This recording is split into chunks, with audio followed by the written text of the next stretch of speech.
+256.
Natolooza nze wano naasukkawo. Onkomeza wano? Nkomeza wano. Kakati ki kitali mu fridge? Mu fridge temuli juice, mpozi n'amata. Soda yakyaliwo? Soda taliimu yaggwamu. Ate era okimanyiza saagala soda. Ekyo nkimanyi. Naye soda tumugulira bagenyi. Okimanyi bulungi nti abagenyi bagala nnyo soda. Kati awo bagulire. Kangende nebino obudde. Manyi kyensaba? Nsaba Mukama akukuume, otuuke bulungi, ne bw'otuuka okudda akulembera okomewo bulungi. Amiina. Nesigala bulungi.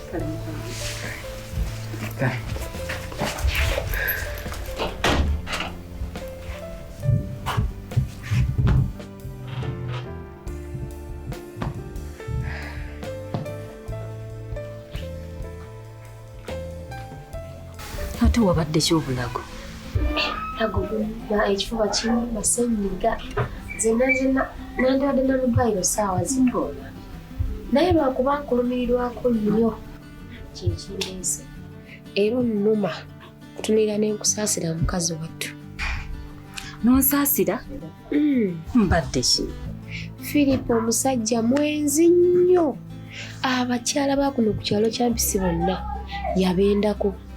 Ate Philip alabika yafuna n'obulwadde. Bannange, Philip tabanga yansiiga obulwadde. Wafa dda! Wali mulamu ogutambula. Ekiki? Kati ngenda kukola ntya? Ekyokukola kyangu nnyo kwekkakkana. Nze omanyi nze sikola kintu nga tekirina bukakafu. Kati nina okulaga obukakafu gwe kennyini ne weetuukira n'olaba omukakafu. Tusooka tulaba ekiddako.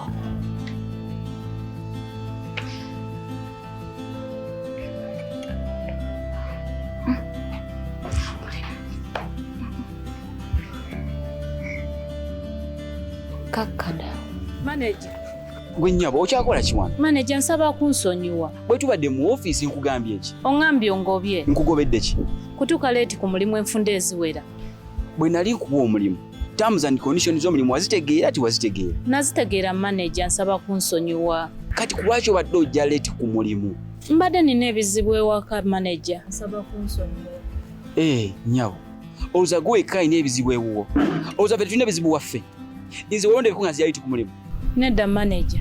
Nsaba onsonyiwe. No, towa mulimu kitiibwa olw'okuba olina ebizibu byo.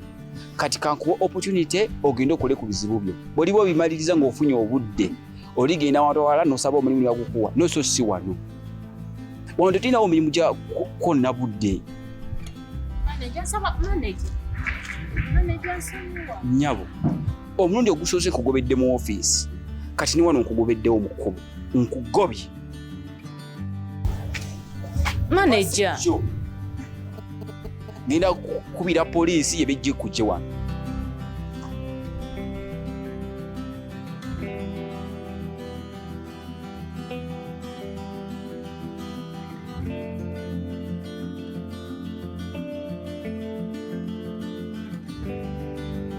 njagala awatali kumbuzaabuza ombuulira obuyinza gye wabujje niweesimba ku ttaka lyange n'olitunda kyenjagala okumanya. Naye miliyoni ze 12 zabadde nnyingi nga tulina wakuzijja ne tusalawo ne tuteesa ne tugamba katutunde waneeno olujja tukujje mu kkomera. Munzije mukomera bwe nakuwasa ne nkuleeta wano nodde ewammwe okuzza omuzigo abeewammwe ettaka bali kuteera mu kutya n'ojja oliyiwa wano leko olitunde oba kati watunze lyani? Watunze lya nnyoko nandi kiri akitaawo? Natunze liryo. Kati obuyinza wabugjeewa?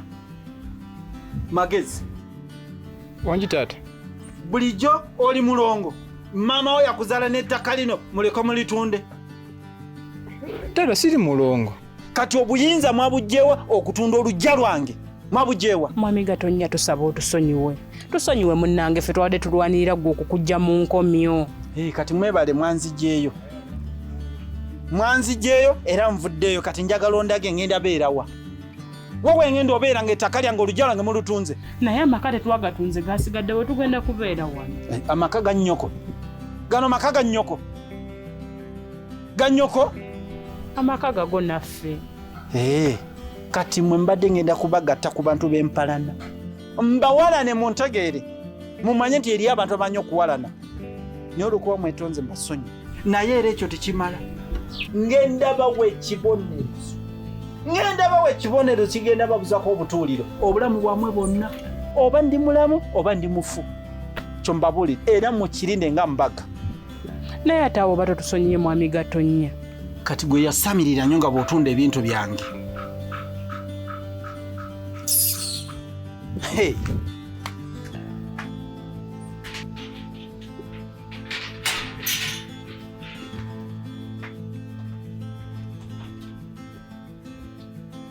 Olaba otindiza olugendo luno lwonna n'ojja Nakadingidi.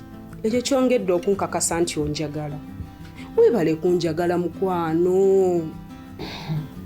Nze kasita nakizuula tutoli mu mpalana z'abazadde bo nenkakasa nti gwe mukwano gwange asinga. Nze ndi mukwano gwe wannamaddala. Ye kakati Dickson yaaliwo? Nkazi munnange Dickson yafuna omulimu. Dickson kati manager mu kampani ennene yagenze kola taliiwo. Dickson yafuna omulimu? Dickson kati manager yagaba emirimu era yagoba. Olaba Katonda, olaba bwe weesiga Katonda n'akutemera ekkubo. Kituufu. Nze okusinziira ku bye tuyiseemu tewali kiri nzija ku Katonda. Era tomuvangako mulemereko yasinga. Mama Shaku, nsaba okwatirire mu katini ngende nkutegekera ekijjulo okakase mukyala nti wano wazze wa manager.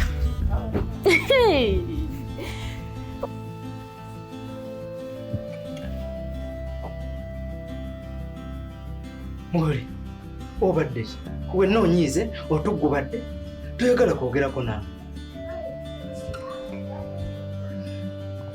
Mugole, obadde ki? Wamanya bulungi nti abakyala b'okucampisi bonna obendako era bakyala bo. Lwaki wampasa? Ku kyalo kya mpisi kino kyonna sirinaako mukyala wange n'ogwo ne mu nsi yonna. Omukyala gwe nnina ali ogwo omu ye ggwe. Kati nno ssebo teweewakana.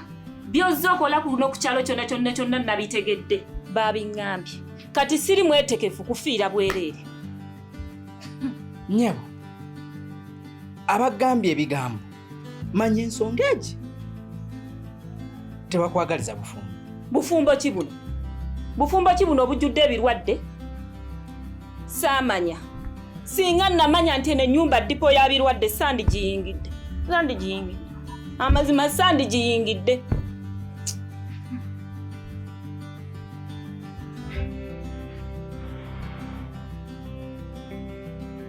Kya, owedda tukunoonya tetukulaba tugenze wakatoliiyo tukunoonya otambula ki?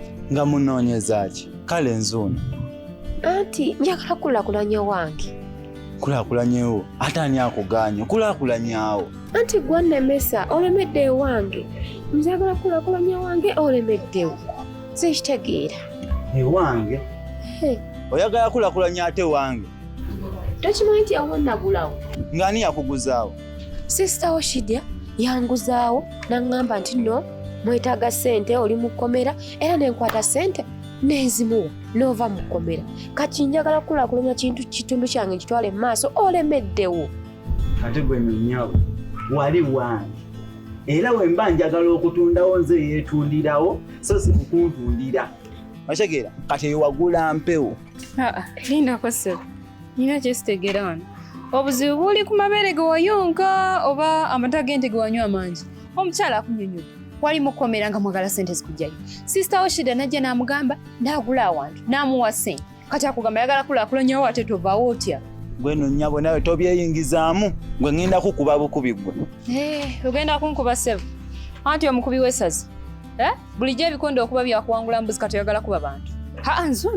Nzuuno taata nkoonaako. Nzuuno nkoonaako nkulaga nti omulembe gw'okuba bantu gwaggwawo dda. Nkoonaako. Temuntiisatiisa anti mulaga nti mwalwana obuyinza bwonna buli mu mmwe. Nze wange situndawo era siritundawo. Bwekyakunkwadde ennaku ezi ng'ofumiza obukuntu abo. Biri nnyingi tukuwadde olunaku olwo bufulumye.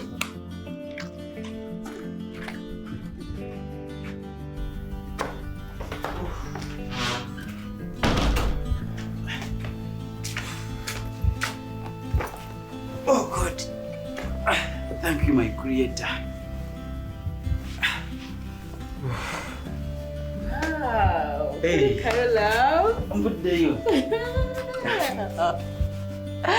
Jebale jale. Msiri to. So ni kati kufembyo haginzani. Gwena. Nze ne baby wafe. Mwenna. Oh. Anaki. Miri mujigenze yiti. Si mibi. Kitambudde bulungi naye just ngoye. Ani abadde wano? Kyogamba nti bagambye nti waliwo abaddeko wano.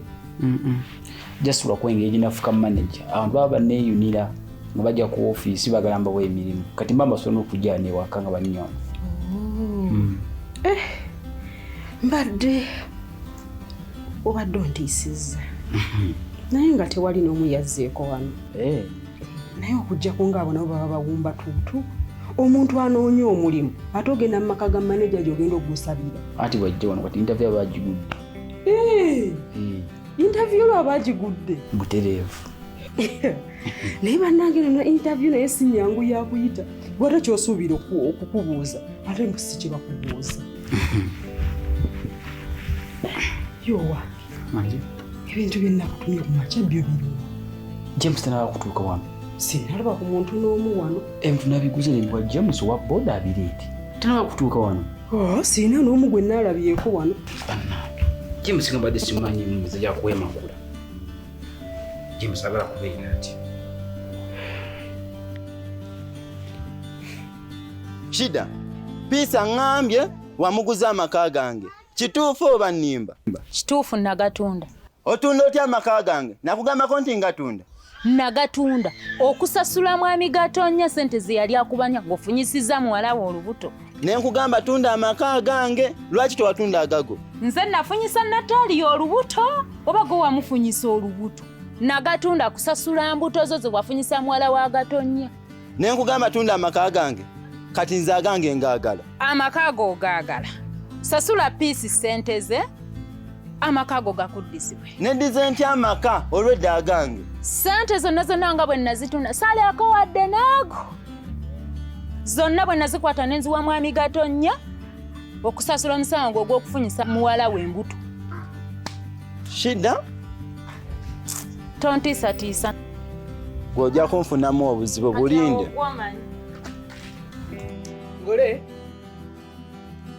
Mugole. Kiki? Munange soko je.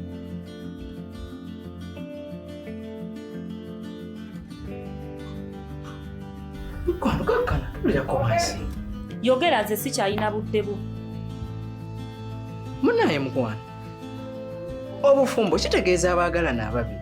Bo bafunyeemu obuzibu. Batuula wansi ne bateesa. Nze siteesa na sitaani. era ndi parkinga bintu byange ngende ewaffe. Andi togenda. Tula wansi tuteese twogere tulabe obuzibu bwe buva tutereeze. Gwoba tomanyi buzibu bwe buva nze mmanyiiwo. Obuzibu buli mu nnyumba eno era gwe buzibu. Kati ndeka ngende ewaffe. Mugole onaze bwemage. Ulaze bwemage? Ekitegeeza toyina musango. Kati nze ayina omusango. Kankuviire.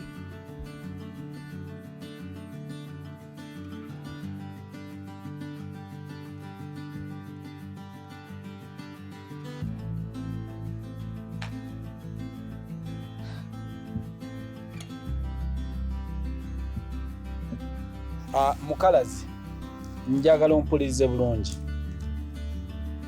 Njagala omanyi nti kyentunda kyange nkirinako obuyinza. Era saagala kulimba nasookedde wa Muliika. Muliika ne mugamba ntunda. Nadda mu kuŋŋamba nsazeewo mu busungu, kyenkola kikyamu kubanga nsazeewo nga nyina obusungu, ye ate nadda mu kundaga ekyenyina okukola naye ng'ekintu kyange. So ningamba kamuleke omukisa kangukuwe. Kakati ate naawe nkukubidde essimu oddamu ate mukundaga nga bwe nsazeewo mu busungu ejja kwejjusa oluvannyuma. Kakati tekirina buzibu. Nze nadde musazeewo omukisa nsooke ngubawe nga mmwe mikwano gyange, naye bwe muba temwagala gukozesa nja guwa omuntu omulala. N'aleetawo omukiga naagula n'abeerawo. Kale kati kyekiwani ngambye njagala $5,000,000. Ezo sente ntono nnyo naawe. Kola kale $49,000 kankugireko $1,000,000. Emeka? 35? Izo naawe sente ntono nnyo sisobola. Omanyi kati ky'oba okola? Sooka ojje tugendeyo olambule otegeere kuba kati omanyiiwo naye kati tonnamanya kati kiki kiriwo. Jangu tugende olambule okakase. 35 sigenda zikiriza. Kiri ekintu kya muwendo. Jangu olambule weetegereze bulungi otegeere ky'ogula naye ze $35,000 ze sigenda zitunda. Weeraba.